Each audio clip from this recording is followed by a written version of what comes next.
Disemba 21 mwaka 2025, nchi hii ya Morocco itakuwa na mikiki ya michuano ya kombe la mataifa ya Afrika itakayofanyika nchini humo hadi Januari 18 mwaka 2026. AFCON ya mwaka huu ambayo inashirikisha mataifa 24 itafanyika nchini Morocco, huku timu ya taifa ya Tanzania, Taifa Stars, ikiwa imefuzu kucheza michuano hiyo, na ipo kwenye kundi ni timu za Tunisia, Nigeria pamoja na majirani zake Uganda.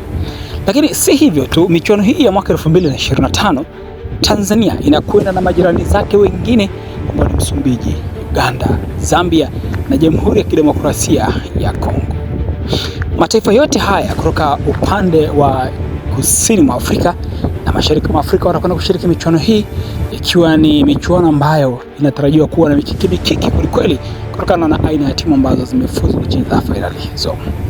Sasa kwenye fainali hizi timu ya taifa ya Uganda ni miongoni mwa mataifa ambayo yanatizamwa kama mataifa ambayo yana timu imara katika timu ambazo zinachipukia barani Afrika na kuanza kuonekana kama ni timu tishio zaidi. Je, Uganda wataweza kuipiku Tanzania kwenye ubora, ama Tanzania wataenda kuonesha uwezo mzuri zaidi mwaka huu?